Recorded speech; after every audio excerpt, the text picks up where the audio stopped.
Eee, Ketika kita diajarkan tentang konsep anatta, kita diajarkan untuk memahami bahwa tidak ada diri, tidak ada roh, tidak bisa diklaim sebagai milik.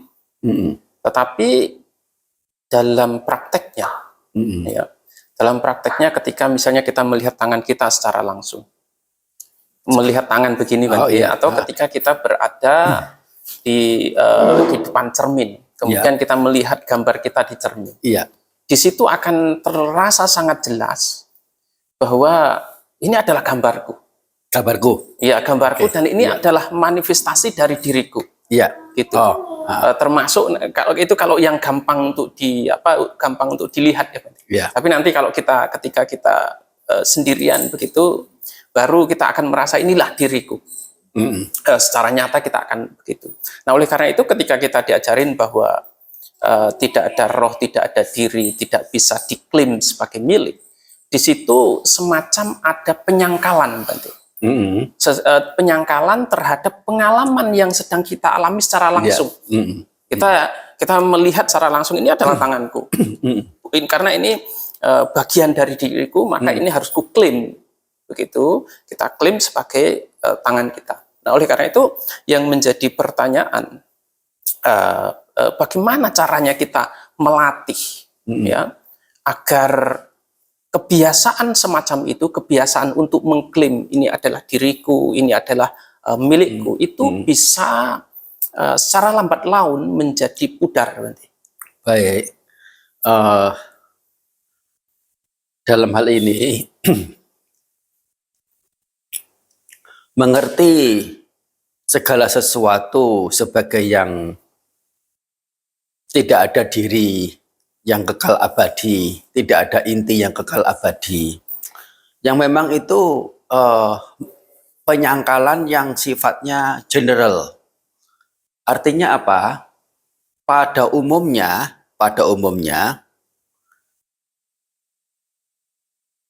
yang namanya makhluk hidup itu punya pandangan keliru, menganggap diri sendiri ataupun entitas atau keberadaan lain apapun sebagai yang ada diri, yang ada inti. Seperti misalnya apa?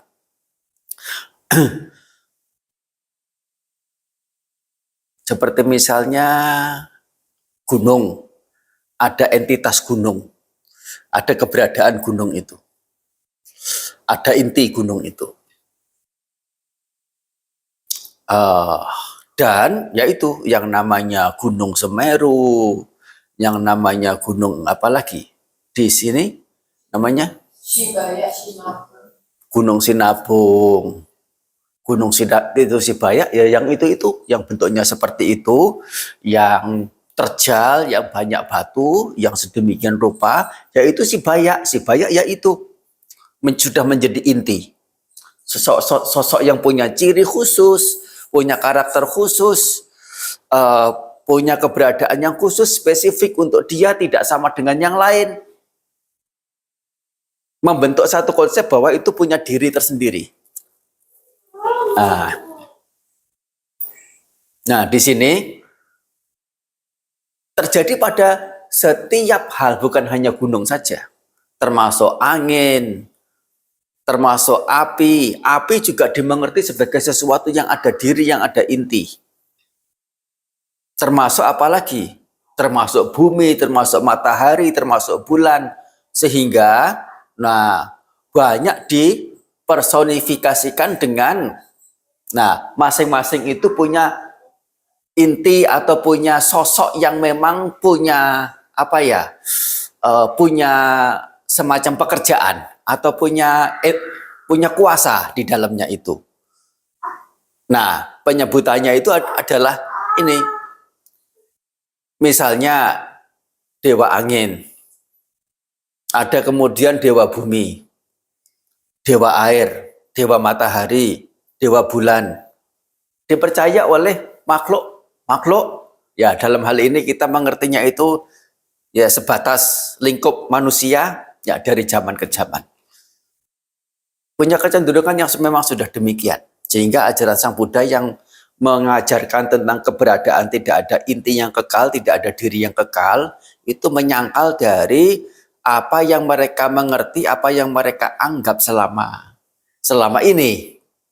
Termasuk juga setelah mengerti ajaran Sang Buddha pun, untuk mengikuti cara berpikir beliau Sang Buddha, ya agak belepotan, agak susah. Soalnya kita sudah terlanjur untuk digiring ke pengertian yang sebaliknya. Nah, bagaimanapun setelah orang berlatih untuk berupaya mengerti keberadaan tidak ada diri atas segala keberadaan, segala fenomena, segala apapun yang memungkinkan ada di alam semesta ini, baik fisik maupun non-fisik, itu berlangsung dengan berbagai tingkat. Setidaknya di sini dipilah menjadi 3 tingkatan. Yaitu tingkatan pertama, mengerti keberadaan tidak ada diri sebatas sebagai secara cara pandang. Cara pandang. Cara pandangnya sudah menembus keberadaan tidak ada diri. Tetapi untuk hari-hari saat cara pandangnya yang ini tidak muncul, hari-hari dalam pemikiran dia, dalam sanya, yaitu pengenal, ini bekerja masih seperti semula. Ya mengerti apa segala sesuatunya utuh sebagai yang ada diri, yang ada inti, yang kekal abadi. Nah, di sini ada semacam transformasi dari seseorang itu, tetapi transformasi yang masih dalam proses. Nah, yaitu sudah mencapai satu tingkatan, tetapi belum pada tingkatan yang tertingginya. Nah, setelah seseorang yang mengerti ya keberadaan anatta secara titik atau secara cara pandang ini, berlatih diri dengan mengembangkan apa? Mengembangkan nilai-nilai kebijaksanaan. Nah, maksud nilai kebijaksanaan di sini ini apa? Yaitu tidak lain adalah 4 kebenaran Arya. Apa itu 4 kebenaran Arya? Penderitaan, kemunculan penderitaan, kepadaman penderitaan, dan jalan menuju kepadaman penderitaan. Nah, ini adalah yang dimaksud dengan kebijaksanaan, terus dikembangkan. Kebijaksanaan ini tidak bisa berjalan sendiri, tetapi perlu ada pembantu. Pembantu yang lainnya ada 2, yaitu satu adalah sati dan satu lagi adalah wirya. Apa itu sati? Adalah pengingatan. Yaitu bagaimana panya, kebijaksanaan ini tidak akan bisa bekerja tanpa adanya sati. Ya, sati atau pengingatan ini yang menarik atau mengangkat nilai kebijaksanaan ketika sanya atau batin seseorang ini menengarai atau menangkap objek apapun lewat ke-6 pintu indera. Jadi bagaimana panya itu bisa diangkat, yaitu nilai kebijaksanaan, nilai dalam 4 kebenaran Arya diterapkan dalam setiap hal yang dilihat atau yang diketahui oleh ke-6 pintu indera itu. Lewat 6 pintu indera itu. Lewat ke-6 indera itu. Oleh 6 pintu indera itu. Nah, satu lagi adalah wirya, yaitu semangat. Di sini apa perannya? Adalah ketika seseorang telah mengerti dengan benar, yaitu punya pengertian benar, punya pandangan benar, dan telah menggunakan sati, pengingatan untuk jelasnya. Soalnya apa? sati inilah yang kemudian akan menunjukkan atau menampakkan bekerjanya panya. Tanpa sati, panya tidak bisa bekerja. Nah, keduanya ini setelah berpadu, nah didukung oleh yang namanya wirya, semangat, yaitu apa? Setelah mengerti sebagai yang apa namanya keberadaan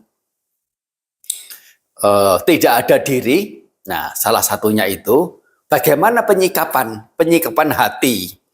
Masihkah akan melekati, menggandrungi, menyenangi sesuatu yang punya ciri ya bukan hanya tidak kekal saja, bukan hanya selalu mengalami kepadaman saja, yaitu ketidakmampu bertahanan saja, melainkan juga yang adalah tidak ada diri, tidak ada inti, dalam arti apa? Yang kosong, semu, tidak berpemilik dan di luar kuasa. Sudah tidak ada apa ya? Tidak ada greget, tidak ada gejolak, tidak ada antusias, tidak ada ambisi untuk ya memunculkan nafsu ragawi, memunculkan kebencian, bahkan ya apa namanya keburukan-keburukan yang lembut lainnya apapun. Oleh karena apa? Ya, di situ wirya yang bekerja, semangat yang bekerja, yaitu proses penghancuran atau penolakan atas keburukan-keburukan yang akan muncul. Didasari oleh pemahaman yang benar, kebijaksanaan, dan didukung oleh sati pengingatan itu. Ketiganya ini bekerja sama.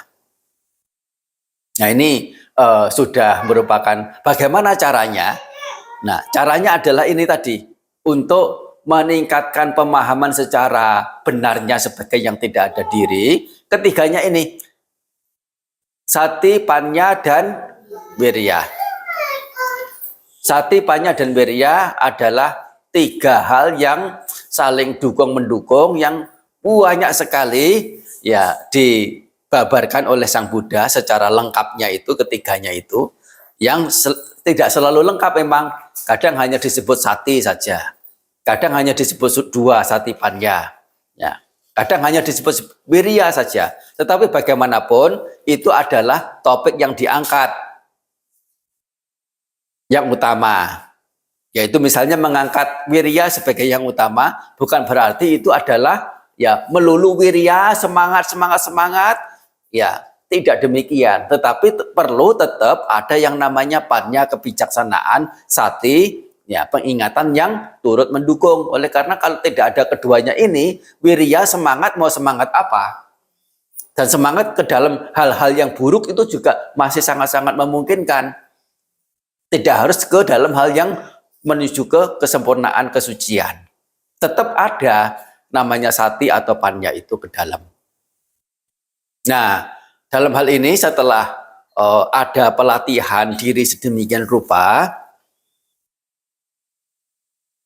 cara pandang seseorang telah semakin kuat sampai merambah ke bagaimana berpikir hari-hari. Memikirkan sesuatu dengan berpikir, dengan kekuatan berpikir, mampu melihat, mampu mengetahui, maksudnya segala objek oleh keenam pintu indera ini secara tidak ada dirinya, tidak ada inti yang kekal abadinya, punya kemampuan yang bertingkat, punya kemampuan yang meningkat. Nah, sehingga kalau yang pertama tadi sudah mengerti keberadaan anatta secara cara pandang, itu menunjukkan dia sudah menembus 4 kebenaran Arya, punya keteguhan, sudah menembus nibbana, dan sudah menghancurkan pandangan keliru sebagai yang ada diri secara cara pandangnya, yang disebut dengan pencapaian arus, ya pencapaian arus, yaitu kesucian yang pertama, sotapanna, termasuk juga yang kedua, sakadagami. Jika seseorang telah secara pemikiran telah mampu mengerti sebagai yang anatta, tidak ada diri atas objek-objek yang diketahui oleh keenam pintu indera, salah satunya. Nah, disinilah sesungguhnya keberadaan seorang anagami. Dan lebih dari itu, nah setelah dalam pelatihan sedemikian rupa, seorang anagami yang awalnya itu secara pemikiran bisa tahu, apalagi secara cara pandang, bahwa segala sesuatu itu adalah tidak ada diri, tidak ada inti yang kekal abadi. Tetapi secara sanya, yaitu dalam hal ini adalah cetasika, ya, maaf itu istilah keagamaan yang mungkin banyak yang belum mengerti. Cetasika itu artinya fenomena batiniah atau keberadaan batiniah, atau dikatakan apa ya, cetasika, keberadaan batiniah, hal-hal yang berkaitan dengan batin. Misalnya apa cetasika itu? Misalnya adalah keyakinan, pengingatan, keserakahan, keiri hatian, ya semua itu namanya cetasika. Hal-hal yang ikut dalam batin, yang memungkinkan ikut dalam batin. Sebutannya adalah cetasika. Nah, di sini sanya, pengenal, yang mengenali hijau, kuning, biru, panjang, pendek, ya bersih, kotor, itu sanya semua, yang namanya pengenal. Nah, sanya ini yang mengenali segalanya ini, itu masih belum terjamah. Yaitu artinya masih mengenali sebagai yang ada diri, yang ada inti yang kekal. Nah, ini yang seorang yogi, yaitu praktisi spiritual, patut untuk mengembangkan diri dengan mengerti bahwa segala yang anicca itu adalah anatta. Segala yang tidak kekal abadi adalah tidak ada diri. Jadi apa yang dijadikan objek? Yang dijadikan objek itu bukan materi lagi, bukan batin lagi, bukan pikiran lagi, tetapi keberadaan anicca yang keberadaan tidak kekal yang ada pada semua fenomena baik jasmani dan batin. Yang anicca ini sesungguhnya adalah anatta, tidak ada diri. Mengerti sebagai anicca, yaitu sanya yang mengerti sebagai anicca itu adalah anatta, tidak ada diri. Nah, memang ini agak ngomong apa juga, ini Bante ngomong apa ini? Ya loadingnya mungkin ini ya. Oleh karena ini kita bicara tentang spiritualitas yang sangat-sangat mendalam, sangat-sangat tinggi. Nah, saya lanjut sedikit lagi. Nah, setelah dalam upaya sedemikian rupa, seorang anagami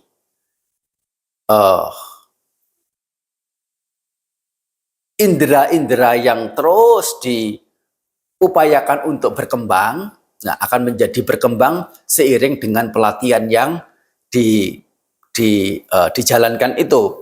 Sampai pada titiknya, secara sanya, secara pengenal saja, ketika mengetahui ini panjang, keberadaan yang panjang itu sudah dipahami sebagai yang langsung, sebagai yang tidak ada diri. Langsung.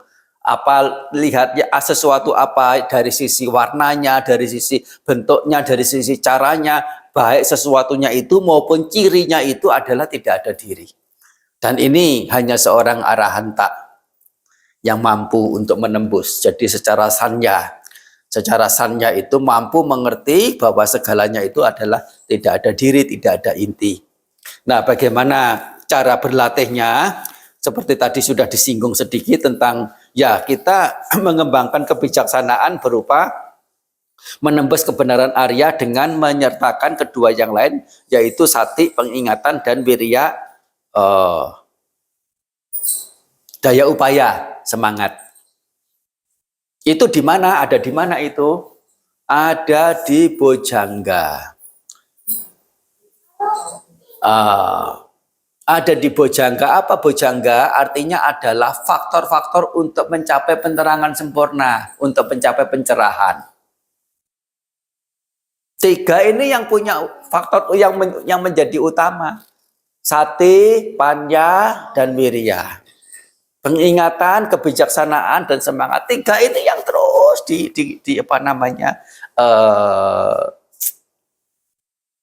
dikerahkan, bekerja sama, bahu-membahu.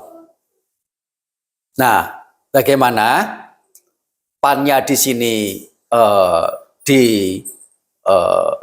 panya di sini bekerja?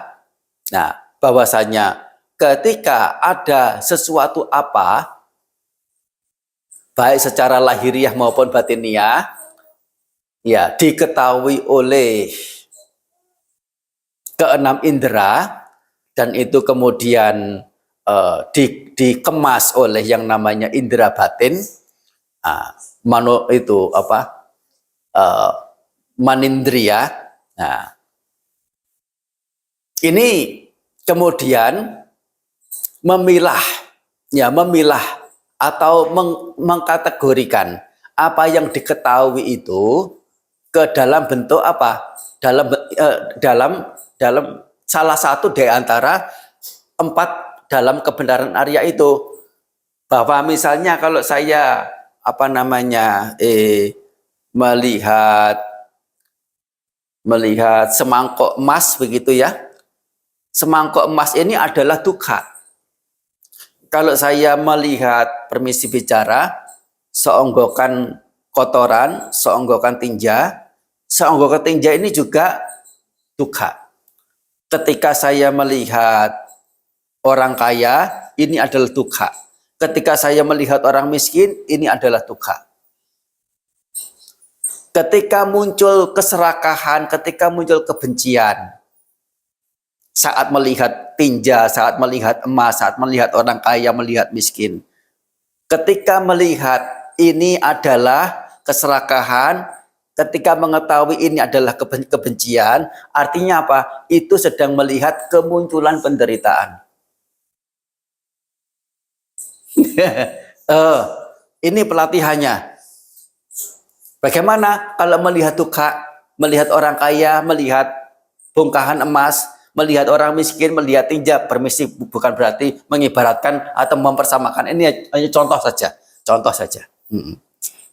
Bukan mempersamakan apa yang ini adalah itu, tidak. Bagaimana? Ya, itu dimengerti, itu cukup diketahui saja untuk diketahui. Oh, ini ada fenomena yang sedemikian rupa. Sebagai keberadaan yang, potensi adalah penderitaan. Nah, setelah muncul adanya keserakahan, kebencian atas, ya, setelah melihat, ya, banyak hal itu tadi, muncul kebencian, muncul keserakahan, atau muncul hal-hal apapun secara batiniah, entah keiri hatian, ketinggi hatian, entah itu apapun, termasuk juga kebaikan-kebaikan juga, ya muncul ya pokoknya ya berbuat baik untuk ya bisa mendatangkan kebahagiaan bagi diri, ya. Ya, semuanya itu termasuk kategori kemunculan penderitaan. Dan mesti diapakan setelah muncul itu pemahaman bahwa itu adalah kemunculan penderitaan. Nah, perlu dipadamkan.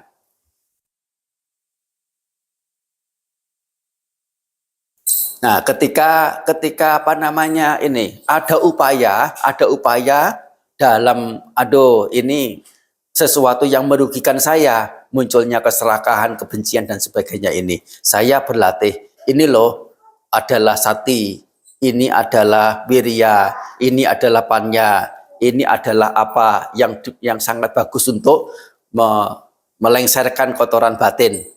Nah, semuanya ini mesti dimengerti sebagai apa? Sebagai kategori jalan menuju ke kepadaman penderitaan yang selanjutnya mesti diapakan? Mesti dikembangkan. Saat seseorang mengerti mencapai sesuatu,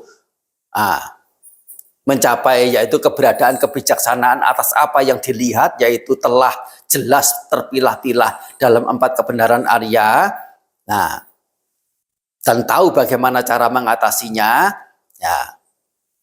mendapati kepadaman penderitaan.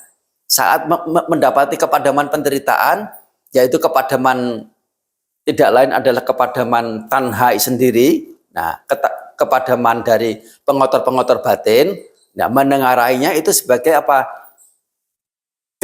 Kategori 4 kebenaran Arya yang ketiga, yang perlu direalisasi.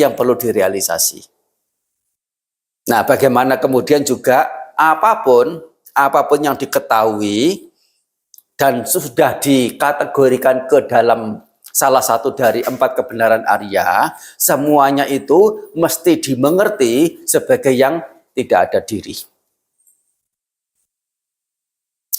Mengerti dukkha, satu objek itu adalah kategori dukkha, keberadaan yang dukkha itu adalah anatta.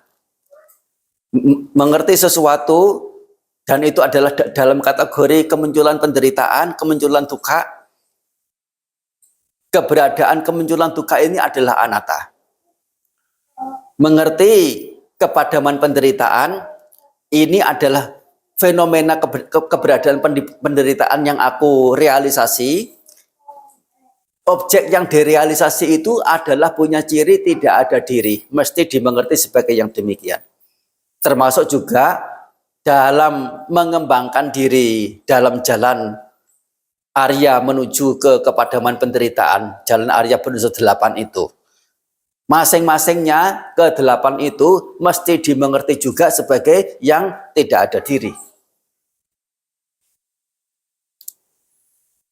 Dan ini adalah salah satu utamanya. Dan memang itu paham saja susah ya, apalagi untuk menjalankan.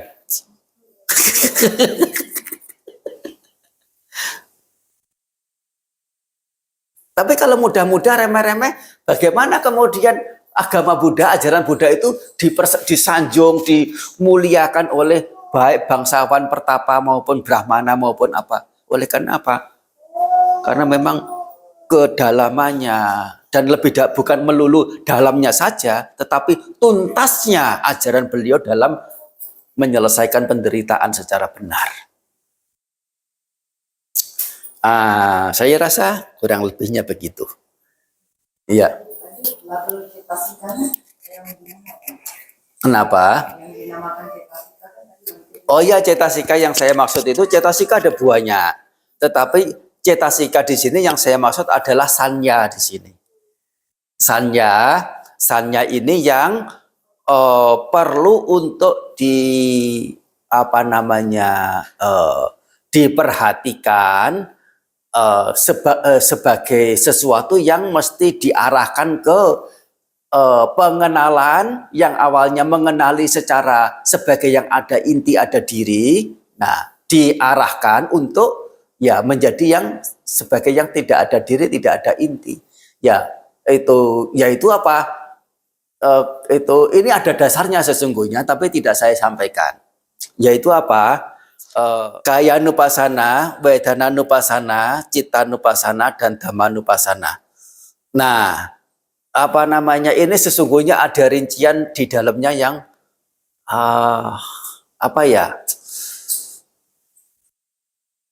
perlu penjelasan lah, begitu. Jadi menjelaskan ini juga bukan 1 jam 2 jam. Untuk menjelaskan ini, saya menjelaskannya 10 hari. 1 harinya bisa 1 jam lebih sampai 2 jam. Nah itu apa namanya? Jadi kalau wedana itu artinya cita sangkara. Nah, cita sangkara itu bagaimana? Nah, dimengerti sebagai yang rapuh, dimengerti sebagai yang tidak kekal, dimengerti sebagai yang tidak ada diri. Cita sangkara itu maksudnya apa? Ya cetasika itu di sini. Wedana, sanya, sangkara, termasuk termasuk apapun cetasika yang lain. Setelah mendapati satu pencapaian, oh ini terdapat keredaman, terdapat ketenangan, yaitu telah mencapai satu pemahaman yang jelas tentang keberadaan rapuhnya, keberadaan cacatnya cetasika atau cita sangkara ini. Nah, tidak ada lagi cita sangkara yang mengganggu, tidak ada cita sangkara yang kasar, yang patut untuk diketahui. Apa yang muncul yang tampak jelas tidak lain adalah keberadaan cita yang muncul padam. Keberadaan cita yang muncul padam ini sudah tidak bisa ditengarai cetasikanya lagi secara jelas, ya. Tidak ada sanya, tidak ada wedana yang dimaksudkan utamanya, ya. Tidak ada sangkara secara jelasnya apa begitu. Nah, yang ada adalah UPK. Nah, jadi susah untuk dimengerti UPK ini. Tidak merasakan sesuatu adalah satu jenis perasaan. Bagaimana tidak merasakan sesuatu itu bisa dimengerti sebagai, bisa ditengarai sebagai objek dalam bermeditasi. Akan sangat sulit. Sehingga yang dijadikan objek berikutnya adalah citanya itu sendiri. Bagaimana mengerti cita adalah sebagai yang tidak ada, yang tidak kekal. Tidak kekal. Nah, selanjutnya setelah memahami cita sebagai yang tidak kekal, berikutnya adalah menggunakan objek ketidakkekalan, yaitu yang awalnya itu anicca sebagai alat untuk mengerti cita, sekarang anicca ini dijadikan sebagai objek, bahwa yang anicca ini adalah anatta. Begitu. Nggak tahu sudah menjurus ke pertanyaan atau belum, nggak tahu yang tadi. Yang kedua, cetasika. Yang ini berarti objek kan turun padam yang muncul padam. itu kan dijadikan objek dulu kan berarti? Oh enggak, itu jauh. Jauh, tapi kalau mau menggunakan itu ya silahkan saja.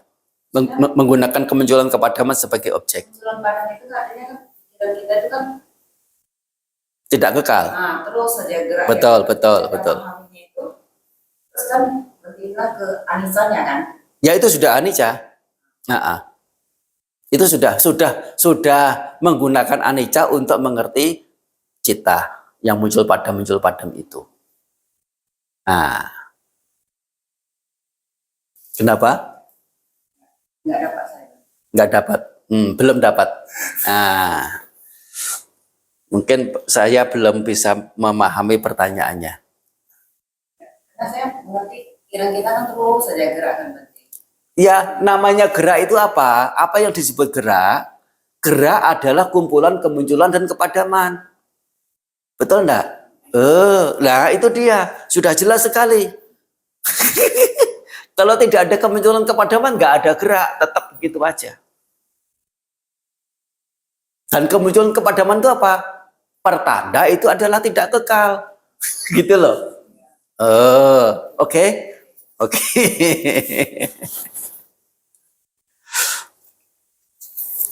Anumodana ya.